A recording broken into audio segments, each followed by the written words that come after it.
Know your kids. Signs that they could be in gangs is that gang signs, hand gestures, tattoos, strong preference for specific colors. You see this kid, he's wearing red and black, red and black, red and black, red and black. And then 3 months later, he's starting to wear green and black, green and black, green and black. Do you think he got out the gang? Yes? No, he got a promotion.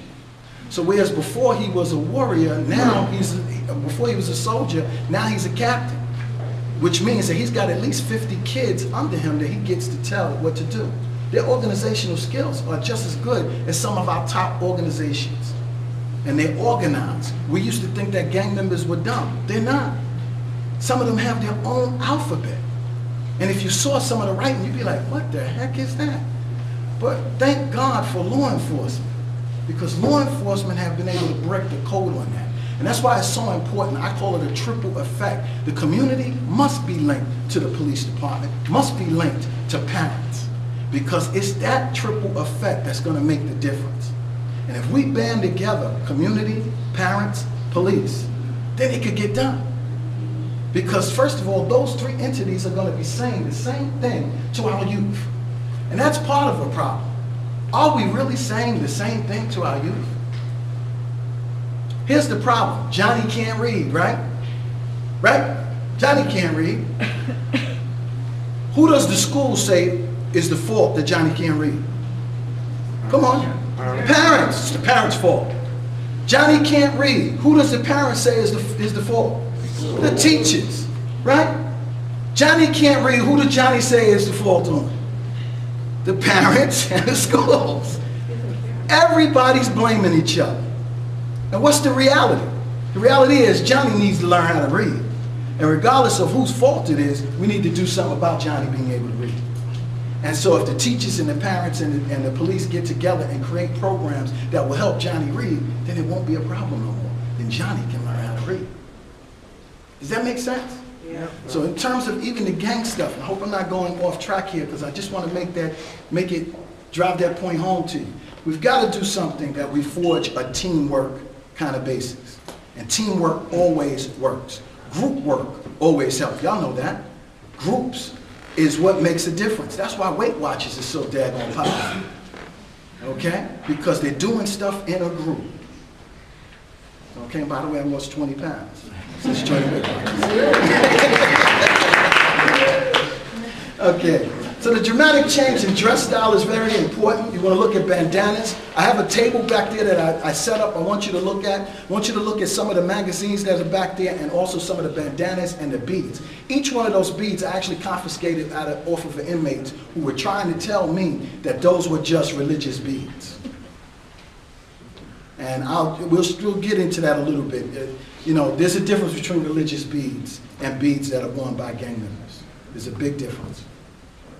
Also, if your kids are coming home with extra money that you didn't give them, don't you want to know why? And listen, I don't know about you. When I was a kid, we used to take the bottles back. Remember the 5-cent bottles, and you grab enough of them and take them back? I'm kind of dating myself, right? Some of y'all are like, what? I used to do that? Okay. Bottom line is you could get extra money that way. But how is your kids getting their extra money? That's something that you should look into. Going out late, staying out late without permission, skipping school or cutting class. I'm glad my wife is here. My lovely wife, give her a round of applause.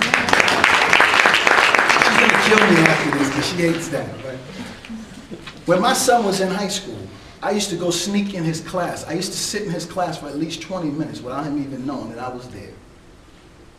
Okay? We have to continually be involved in our kids' schools. And the teachers welcomed it because they used to think that was funny.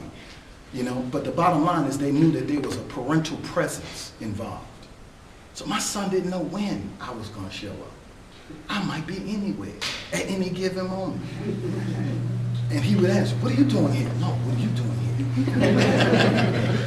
You got to keep them on their toes too and let them know that you have an omnipresence around them.